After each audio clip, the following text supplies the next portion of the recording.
우리는 살아가면서요, 내가 이해할 수 없는 세상의 많은 것들, 내가 겪고 내가 맞닿아 있는 많은 것들을 내가 이해할 수 있는 언어와 방식으로 바꾸어 가는 일들을 계속합니다. 예를 들어 볼까요? 우리 어린 아이에게 뭔가 이야기를 설명할 때 우리 이렇게 성경책처럼 글이 빼곡한 책을 보여줍니까? 아니죠. 그림이 가득한 그림책을 보여줘요. 우리가 이해할 수 있는 이 많은 내용을 이해할 수 있는 어떤 그림이나 이미지로 우리는 설명하려고 합니다. 복잡한 길을 누군가에게 설명해 줄 때 그냥 오른쪽 앞으로 직진해서 200m 앞으로 가서 오른쪽 왼쪽 두 바퀴 돌아서 그 앞에 있는 집입니다 하면 우리 못 찾아가잖아요. 그래서 어떻게 하죠? 지도를 그려주죠. 맞아요. 처음 가는 식당을 찾을 때 우리는 메뉴만 보고 음식을 결정하지 못합니다.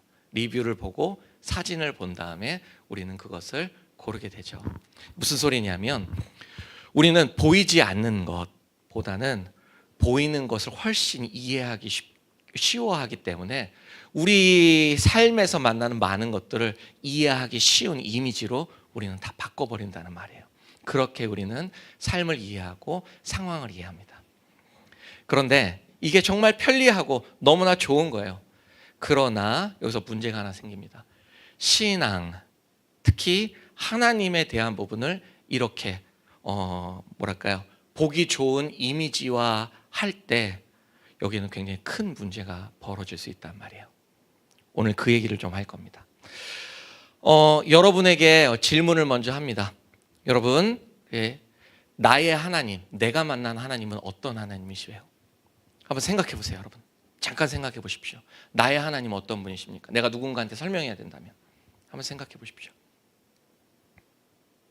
시간이 없어 더 이상 생각할 시간을 못 드려요. 빨리 가야 돼요. 할 말이 많아요.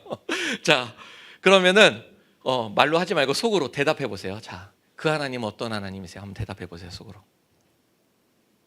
대답하셨죠? 예, 그래요. 그러면 또 묻습니다. 이 질문 중요해요. 방금 대답한 그 하나님 정말 하나님 맞나요?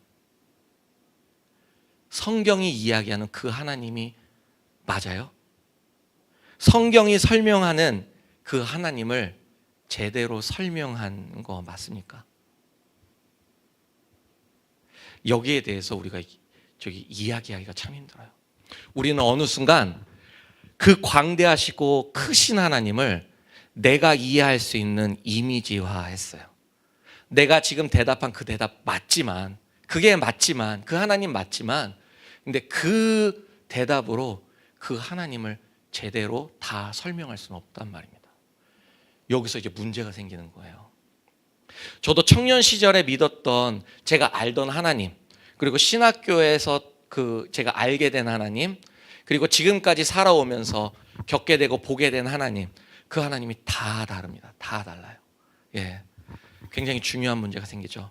우리는 하나님의 단편적인 부분을 가지고 하나님이 이럴 거다라고 우리 나름의 편리한 이미지를 만들어 놨어요. 그러다 보니 이해하기 편한 시각화, 이미지화한 거죠. 그러다 보니까 어떤 일이 벌어지냐면 우리 하나님이 성경이 말하는 하나님보다 작아요. 그런 문제가 생깁니다. 예.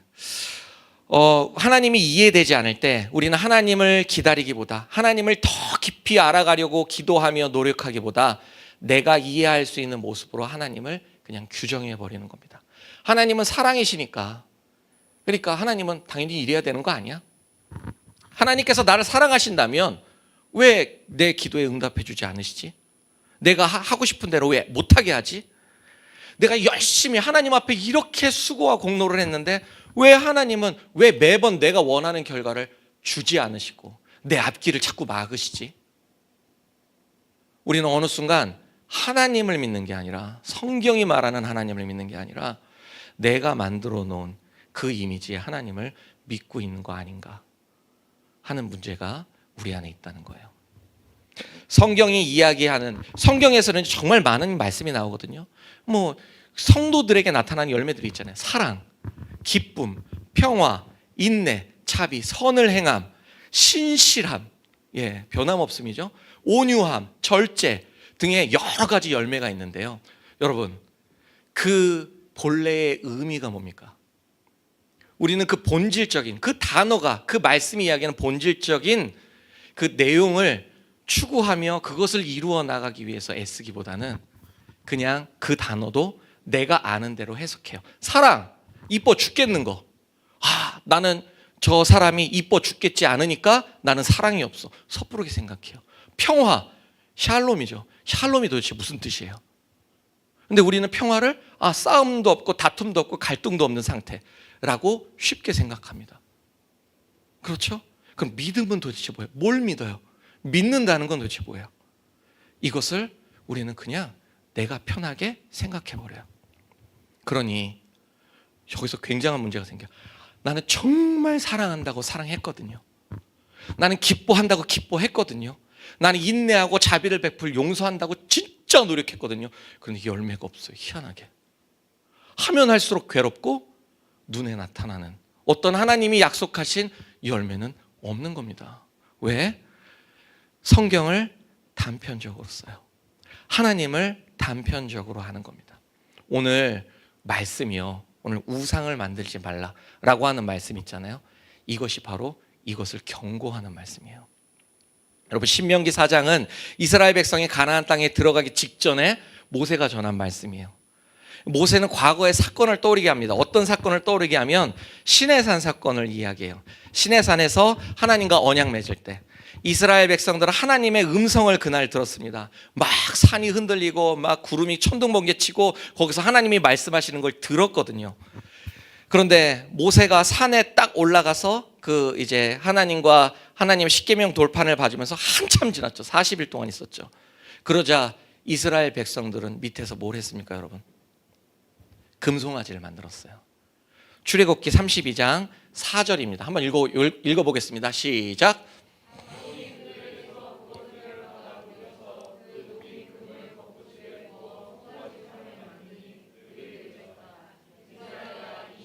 너희를 이집트에서 만들어낸 너희의 신이다. 우상을 만들었어요. 지금까지 여기까지 하나님이 하신 일을 다 보고 지금 우다르 우르르 쾅쾅 시내산에서 난리 나고 있고 모세는 거기 올라가서 언약 맺고 있는데 이스라엘은 뭐하냐? 몇십일 지나니까 못 견디겠다 하면서 뭘 해요? 우상을 만들었다고요. 자, 그런데 그들이 하는 말을 잘 들어보세요. 이스라엘아, 이 신이 너희를 이집트 땅에서 이끌어낸 너희의 신이다. 이게 무슨 소리입니까? 이스라엘이 하나님 버린 거예요?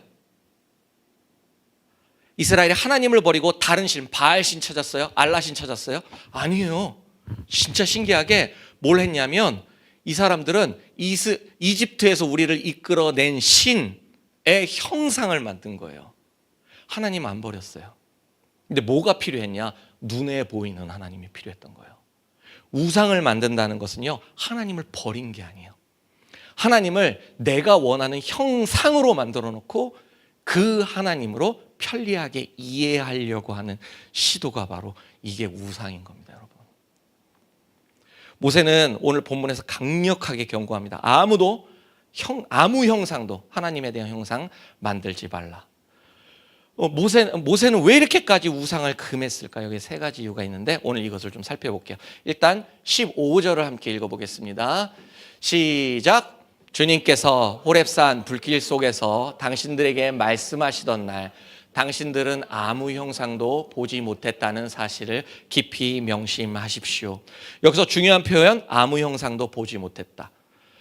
이스라엘은 하나님의 음성은 들었습니다. 하나님이 하시는 일은 봤어요. 근데 하나님은 못 봤습니다. 근데 이건 우연이 아니에요. 하나님이 일부러 하신 거예요. 하나님은 일부러 당신의 모습을 보여주지 않으신 겁니다. 왜 그랬을까요? 방금 전에도 말씀드렸듯이 사람은 보면 그것을 전부로 생각해요. 그 이미지가 딱 굳어지면 그 이상을 생각하지 않으려고 하는 희한한 특성이 있습니다. 그래서 하나님을 그건 뭐라고 보면 되냐면 형상이 딱 보이는 그 순간 하나님을 그 형상으로 축소하고 왜곡해요. 축소시켜버려요. 자, 코끼리와 안 못 보는 사람들이 코끼리를 설명하는 그런 어떤 예화들 많이 들으셨죠? 코끼리를 갖다 놓고 앞을 보지 못하는 사람 여럿을 갖다 놓습니다. 그리고 여기 앞에 코끼리가 있으니까 만져보고 코끼리가 어떤 동물인지 설명해 주세요. 그러니까 사람들이 다닥다닥 붙어서 코끼리를 막 만져요. 한 사람이 얘기합니다. 다리를 만졌어요. 코끼리는 거대한 기둥처럼 생겼습니다. 또 한 사람이 얘기합니다. 귀를 만졌나 봐요. 부채처럼 생겼어요. 어떤 사람은 코끼리는 길고 가느다래요. 꼬리를 만졌나 봐요. 예, 모두 코끼리예요. 그들이 얘기한 건 모두 코끼리입니다. 하지만 코끼리가 아니죠. 그렇죠? 본인이 만진 그것으로 코끼리의 존재를 그냥 규정해 버린 거예요. 코끼리는 이런 생물이야. 코끼리는 맞지만 어떤 코끼리입니까? 축소되고 왜곡된 코끼리예요. 우리는 본능적으로 눈에 보이면 그것을 붙들고 싶어요. 그래서 하나님도 내가 볼 수 있는 크기로 만들고 싶어 합니다. 그것이 우상이에요. 내가 볼 수 있고 만질 수 있고 이해할 수 있는 하나님. 왜 이런 걸 자꾸 할까요? 뭐 불안한가? 불안함일 수도 있고 불편함일 수도 있어요. 근데 이유는 중요하지 않아요. 이게 문제가 있다는 게 중요한 겁니다. 예. 이 우상의 가장 큰 문제는 방금 전에도 말씀드렸듯이 하나님 떠나는 거 아닙니다. 하나님을 대신하는 것도 아니에요. 금요 기도에서 나눴죠. 예, 우리 민수기 25장으로 좀 가야 돼요. 발람이라고 하는 이방 선지자를 모압 왕 발락이 초청해요. 그래서 이스라엘을 저주해달라고 요청하죠.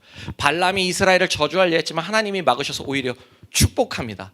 그러니까 발람이 어떻게 합니까? 포기하고 집에 갔나요?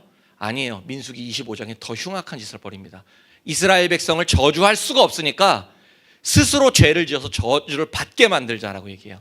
그래서 뭔 짓을 하냐면 모압의 아름다운 여인을 끌어다가 이스라엘 남자들에게 보여줘요. 그래서 이스라엘 남자들이 그들에게 넘어가고 그들과 혼이 나죠. 그래서 뭘 하냐면 그 여자들이 꿰어서 우리의 신 바알에게 절하자라고 얘기합니다. 그래서 수많은 사람들이 무려 2만 5천 명, 2만 4천 명이 거기에 가서 바알에게 무릎 꿇어요. 그런 일이 벌어지고 그때 하나님의 진노로 이스라엘이 무릎 꿇었던 모든 사람들이 다 목숨을 잃게 됩니다. 여러분, 근데 희한한 게 뭐냐면요. 모압 여인들에게 넘어가서 바알에게 엎드려서 절했던 2만 4천 명이 생각해 보세요. 이스라엘을 이탈하여 모압에 합류했습니까? 아니에요. 희한하게 얘네들은 진 속에 그대로 있어요. 이스라엘 속에 그대로 있다고요. 얘네들은 하나님을 버린 게 아니에요. 뭘 했냐? 하나님 도 섬기고 바알 도 섬긴 거죠. 근데 우리가 그럴 수도 있다고 생각하지만 여기서 무슨 일이 벌어졌냐면 첫 번째, 바알이라고 하는 이방 잡신이 하나님만큼 높아졌어요. 그들의 마음속에. 반대로 얘기하면 하늘에 그 광대하신 하나님이 그 동네 잡신인 이 바알만큼 축소된 거예요. 사람들에게. 우상은 하나님을 축소시키는 행위가 바로 우상입니다. 그리고 하나님이 내가 다룰 수 있는 만큼의 크기로 만들어버리는 이 행위가 우상 숭배인 거예요. 여러분, 하나님을 대체할 다른 것, 하나님이 미치지 못한 영역을 또 다른 누구에게 맡기는 행위, 그게 바로 우상 숭배입니다. 우리 하나님은요, 여러분 어떤 형상에도 그래서 갇힐 수가 없어요. 형상으로 우리 앞에 있을 수가 없습니다. 우리가 본 유일한 형상은 무엇입니까? 예수 그리스도밖에 없어요. 예수 그리스도는 하나님의 형상이시죠. 근데 하나님은 예수 그리스도 외에는 그 어떤 형상으로도 우리에게 올 수 없습니다. 사람도 안 돼요. 짐승의 모양, 새의 모양, 물고기 모양, 해와 달, 별, 하나님을 대신할 수 없어요. 이 세상에 하나님을 대신할 수 있는 건 없습니다. 왜냐? 모든 세상 피조물을 만드신 하나님은 세상보다 크시기 때문이에요. 이 세상의 어떠한 형상도 하나님을 온전히 설명할 수 없어요. 만약에 하나님을 어떤 형상이나 이미지로 만든다, 그 순간 어떻게 되냐면 하나님은 축소되는 거예요. 요만한 하나님 되는 거예요. 하나님에 대한 왜곡이에요. 이게 우상 숭배라는 거예요. 하나님을 작은 하나님, 힘없는 하나님, 이거는 잘하지만 이 영역에서는 힘없는 하나님. 사랑은 하지만 우리의 아픔에서 건져줄 수 없는 하나님. 돈은 줄 수 있지만 건강을 회복할 수 없는 하나님. 이런 식의 왜곡된 하나님이 되는 겁니다. 진리를 왜곡하고 복음을 왜곡하게 되는 거예요. 그게 우상입니다. 여러분, 오늘날 우상은요, 꼭 돌기나 나무로 깎아서 만든 것만이 우상이 아니에요. 오늘 우리에게도 우상이 있습니다. 돈이 하나님보다 더 중요해지면, 하나님은 계시지만 내 돈이라고 하는 영역 안에는 간섭할 수 없습니다 라고 하는 순간 이 돈이 하나님의 수준으로 격상하고 하나님은 겨우 그딴 돈은 아니에요. 돈 중요해요. 하지만 그 돈의 수준으로 추락하는 거예요. 성공이 하나님보다 중요해지는 순간 성공이 우상이 되는 거예요. 하나님은 축소되는 거예요. 내 자녀가 하나님 다른 건 다 몰라도 내 자녀는 건들지 마세요 하는 순간 자녀는 내 우상이 되는 겁니다. 내 경험과 생각이 하나님의 말씀보다 더 중요해지는 순간 성경은 그렇게 말하지만 세상에 그렇게 해서 사업을 어떻게 해 라고 하는 순간 그것이 내 우상이 되는 거예요. 돈보다 못한 하나님, 내 성공보다 작은 하나님, 내 자녀의 뒤치다꺼리 해주는 해결사 하인의 수준으로 하나님을 축소시키는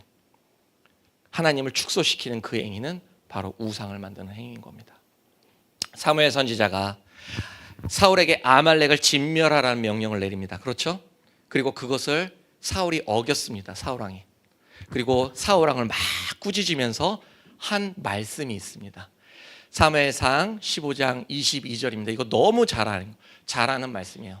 자, 이렇게 따옴표 안에 있는 그것만 읽어보겠습니다. 주님께서 시작. 주님께서 어느 것을 더 좋아하시겠습니까?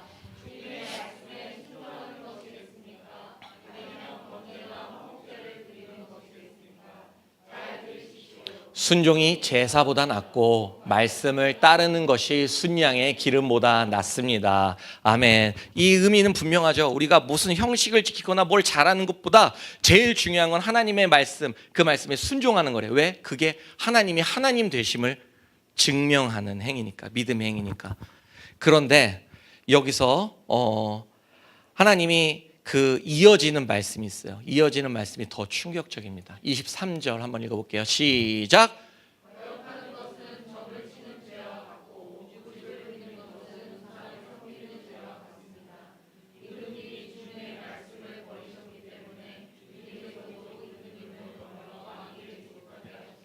순종이 제사보다 낫고 말을 듣는 것이 살찐 기름보다 낫습니다 라고 하는 말씀을 우리가 잘 기억하는데 23절 거역하는 것은 점을 치는 죄와 같고, 이거 귀신 섬긴다는 소리입니다. 한마디로 간단하게 얘기하면 고집을 부리는 것은 우상을 섬기는 죄와 같다라고 얘기합니다. 사울이 무슨 죄 졌는지 아세요? 자기 판단과 자기 생각, 아말렉 다 죽이지 말고 좋은 건 좀 남겨둬야 이스라엘도 그거 먹고 살 거 아닙니까? 나는 이스라엘을 위해서 좋은 일 했습니다. 하나님 다 죽이라고 하셨죠? 아니, 그거는 비효율적이에요.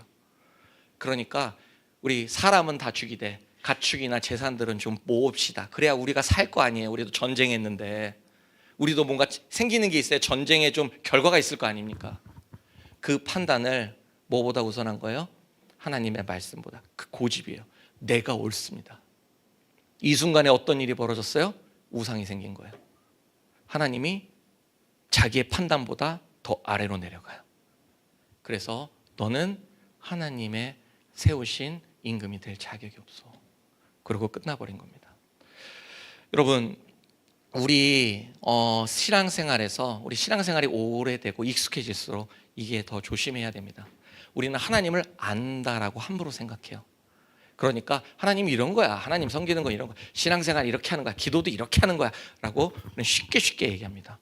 그렇지 않아요. 근데 물론 하나님에 대해서 아는 거 너무 좋고 하나님을 경험했기 때문에 그것을 나누는 것도 너무 좋지만, 그러나 어느 순간부터 내가 하나님을 믿는 게 아니라 내가 만들어 놓은 하나님을 믿기 시작하지 않나, 그것은 우리가 계속 경계하면서 살아야 된다는 거예요.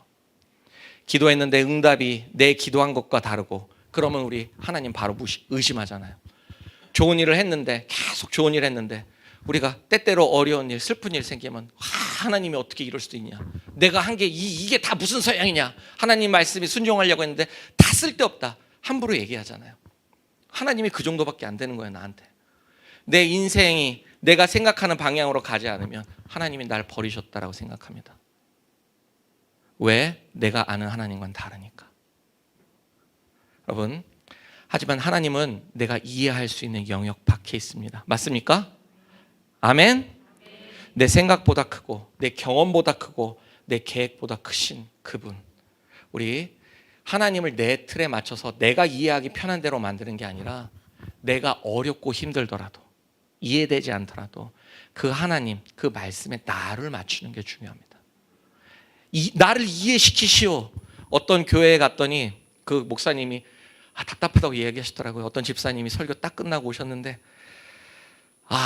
목사님 좀 나를 설득시킬 수 있는 복음이 좀 있었으면 좋겠습니다 그러더래요. 그래서 이게 무슨 소린가? 니를 설득시키는 복음이 어디 있어? 네가 순종을 해야지. 거기서 그런 생각을 하다가 그러고 말았다고 하는데 막 답답하다고 저한테 말씀하시더라고요. 우리가 그러고 있어요. 하나님 나를 이해시키시오. 내가 믿겠습니다. 나를 설득시키세요. 내가 받아들일게요. 내가 하나님을 어떻게 이해하고 내가 하나님을 어떻게 받아들입니까? 손바닥보다 작은 내가 그 크신 하나님을 이해할 수 없어요. 그분을 내가 이해하려고 노력하는 게 아니라 그분의 말씀에 순종하는 겁니다. 아멘. 이게 믿음이고 신앙인 겁니다. 자, 여러분, 하나님이 그러면 우리는 왜 이렇게 자꾸 우상을 만드는 시도를 할까? 지금 제가 말씀드렸죠. 지금 우상이 뭔지, 우상의 문제가 뭔지 말씀드렸죠. 그러면 우리는 이것을 알아요. 그런데 우리는 또 교회 밖으로 나가서 한 주를 또 살면 우리의 인생에 계속 우상을 만들어낼 겁니다. 왜 자꾸 우상이 만들어질까? 인생에 의도한 것도 아니에요. 그냥 자연스럽게 돼요. 왜일까요? 그것은요, 우리 20절 한번 읽어보겠습니다. 시작.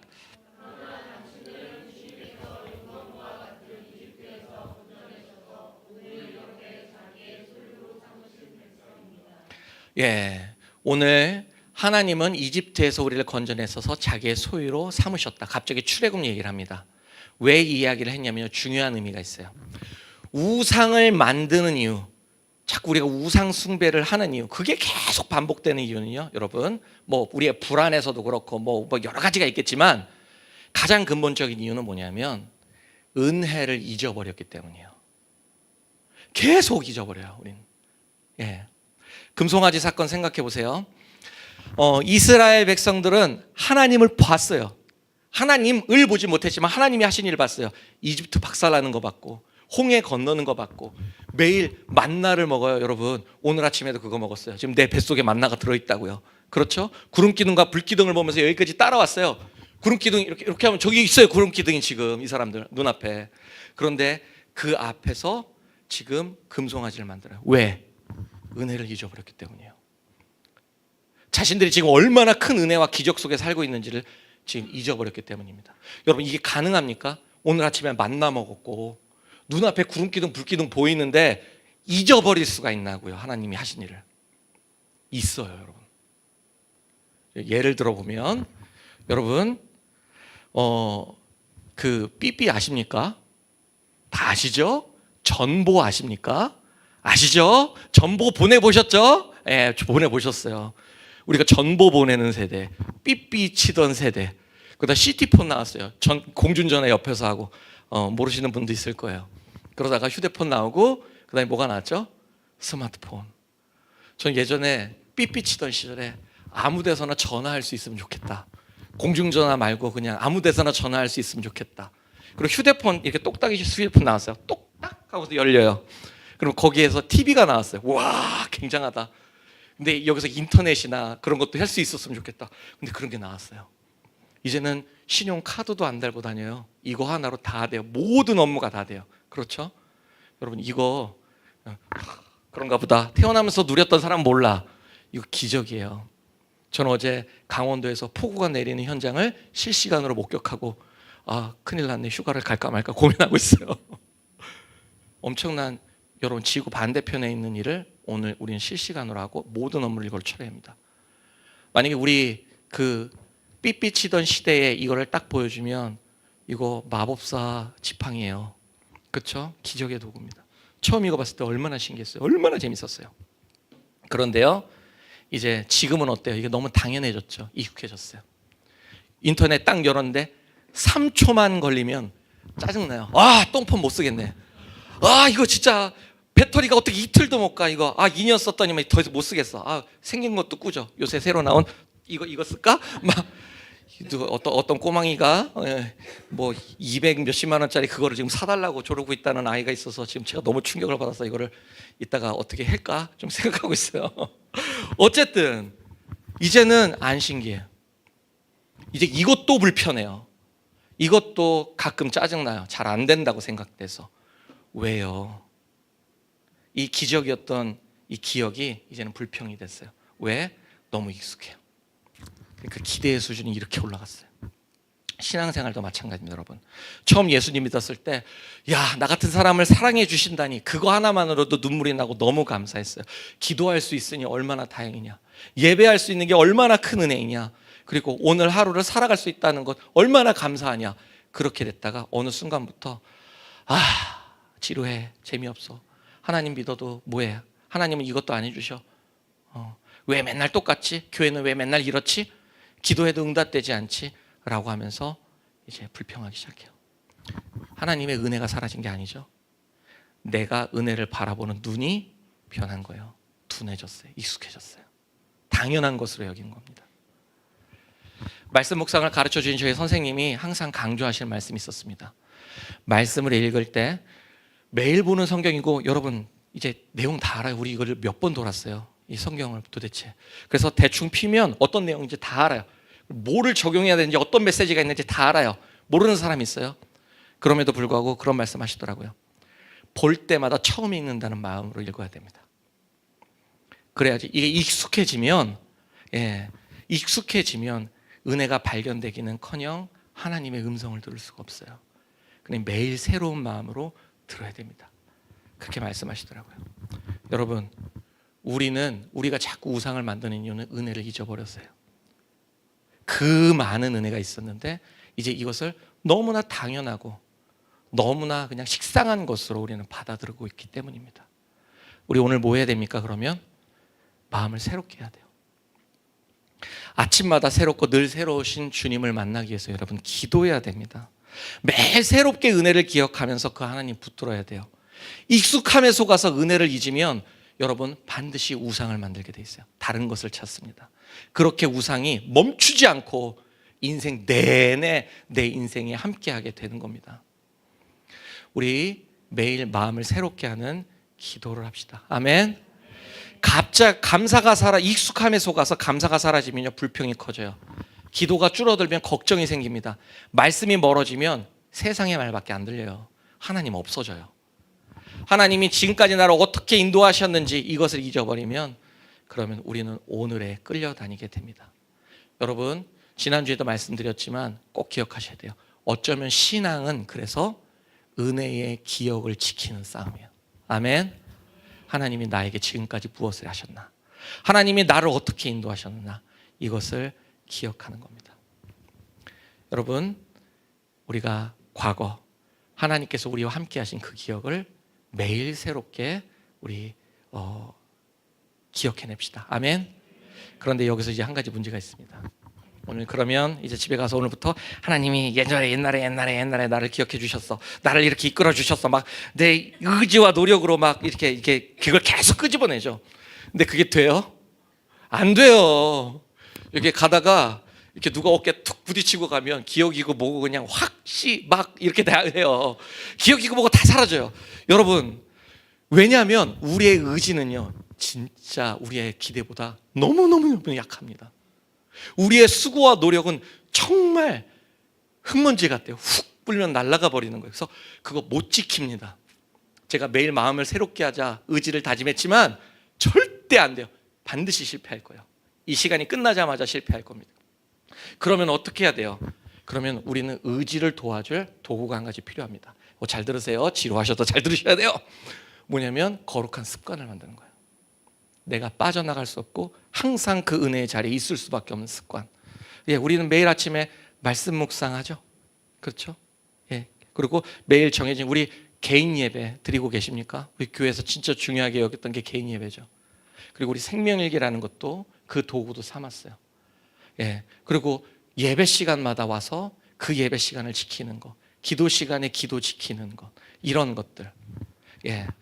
나의 이 약한 의지와 하찮은 노력을 지켜주기 위해서 이런 장치, 거룩한 습관의 장치를 계속 만들어 가는 겁니다. 오늘 이 자리에는요, 정말 은혜가 충만해서 예배드리고 싶으셔서 오신 분들도 계실 거예요.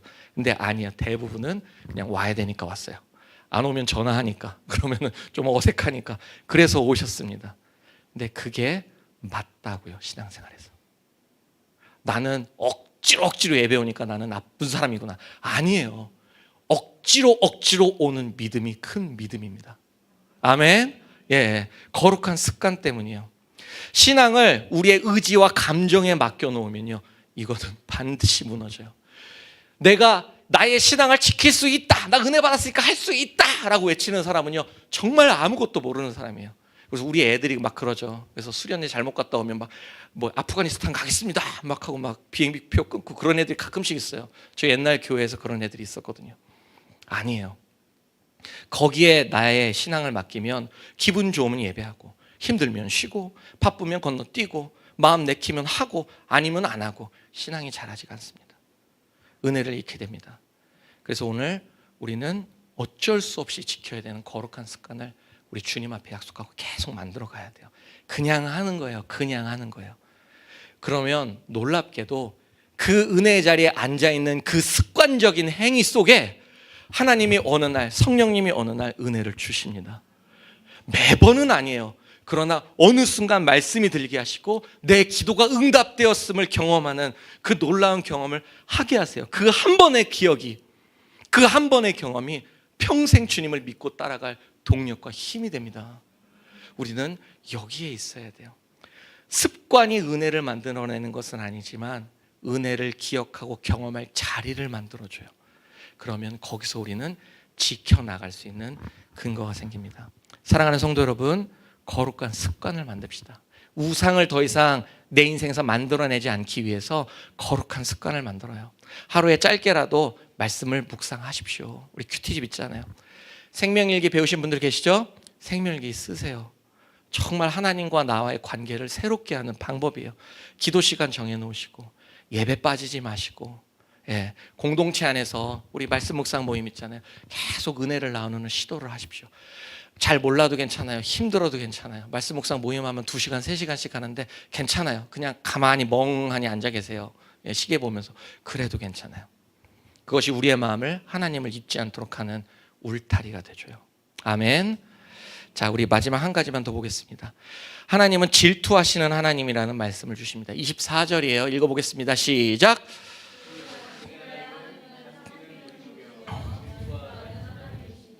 질투라고 하는 단어가 진짜 불편하게 들립니다. 그렇죠? 하나님이 그 정도밖에 안 되나? 근데 또 우리가 하나님을 우리의 수준으로 지금 끌어내린 거예요. 그 질투가 아니에요. 다른 사람이 잘 되는 걸 못 견디는 마음, 막 내가 갖지 못한 거 다른 사람이 가지면 쟤만 왔으면 내가 1등인데 막 이런 마음의 질투가 아닙니다. 이것은요, 하나님이 하신다는 질투는 이런 거예요. 거룩한 사랑에서 오는 열심이에요. 사랑에서 오는 거룩한 열심. 부부관계를 생각하면 이해가기 쉽습니다. 남편과 아내가 서로에게만 신실하기를 원하는 것 맞죠? 예, 그거를 지금 하나님은 질투라고 하시는 거예요. 내 남편이 이 여자 저 여자 이웃 여자 앞집 여자 뒷집 여자 모두에게 친절하길 바라십니까? 눈 돌아가실 거예요 아마. 그렇죠. 절대 안 돼요. 말도 안 되지. 그렇죠. 사랑하기 때문에 저 사람은, 내 남편 내 아내는 정말 나에게만 신실했으면 좋겠어요. 나에게 집중했으면 좋겠어요. 나만 사랑했으면 좋겠다고요. 예, 나를 알고 나를 믿고 나만 사랑하고 오직 나에게만 기대해 주기를 바라는 간절한 열망이 오늘 하나님의 질투인 거예요. 아멘. 예, 하나님께서는 우리를 사랑하시기 때문에 우리 마음을 다른 것에 빼앗기는 것을 그냥 내버려 두지 않으십니다. 그래서 그게 질투예요. 지금 하나님의 질투. 자, 오늘 그래서 하나님은요, 때때로 우리를 빼앗기지 않기 위해서 우리의 인생을 엄청 흔드시는 때가 있어요. 우리 애가 붙잡고 있는 것을 무너뜨리게 하시는 때가 있어요. 내가 의지하는 것을 싹 사라지게 만드게 하시는 때가 있어요. 저도 이걸 너무 많이 겪었어요. 제가 예전에 백이 좀 있었거든요. 우리 교단에서. 예, 큰 백이 있었어요. 근데 그거를 딱 의지하는 순간 하나님이 쫙 끊어버리시더라고요. 와, 너무 야속했어요. 근데 지금 너무 감사해요. 그래서 하나님이 보여요. 여러분, 내 계획대로 되지 않을 때도 있습니다. 이해되지 않죠. 하나님 왜 매번 이렇게 방해하실까? 아니에요. 우리가 겪는 모든 어려움을 하나님이 하시는 일이라고 다 단정할 수는 없지만 어떤 순간에는 우리의 마음을 돌이키시기 위해서 우리를 그렇게 깨트리시는 경우도 있습니다. 왜? 내가 다른 사람의 손을 안 잡게 하려고. 사랑하는 나와 너와 내가 더 신실한 관계를 맺자고, 우리가 더 깊은 사랑 속에 들어가자고 하나님은 우리를 그렇게 하십니다.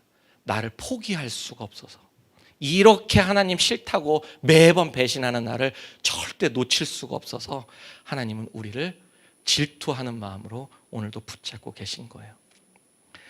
24절에 보면 삼키는 불이라고 나오죠. 하나님은 삼키는 불이시래요. 옛날에는 소멸하는 불로 나왔어요. 굉장히 두려운 말 같지만 반대로는 은혜의 표현이에요. 뭐냐면 하나님을 싫어하고 하나님을 거부하고 죄의 종으로 살 수밖에 없는 우리의 죄, 우리의 더러운 옛사람들을 하나님 불태워 없애셨대요. 예수 그리스도의 십자가를 얘기합니다. 그래서 언제든 주님께로 거리낌 없이 돌아갈 수 있는 나를 만들어 주신 거예요. 너 죄 더 이상 기억하지 않을게. 그러니까 다시 돌아와. 나랑 같이 살자. 질투하신 하나님이 이것입니다. 오늘 사랑하는 성도 여러분, 오직 우리 주님께만 그 온전한 사랑과 평화와 생명이 있습니다. 아멘. 자, 오늘 말씀을 한 문장으로 정의한다면 이겁니다. 하나님을 내가 원하는 모습으로 바꾸지 마십시오. 아멘. 하나님을 바꾸려고 합니다. 우리는 내가 이해할 수 있는 모양과 크기로 자꾸 만들려고 해요. 내 경험에 맞추고 계획에 맞추고 필요에 맞추고. 그러나 믿음, 신앙은 완전히 반대예요. 내게 맞추는 게 아니라 나를 하나님의 계획과 요구에, 하나님에 맞는 사람으로 변화시키는 거예요. 하나님께 순종하는 겁니다.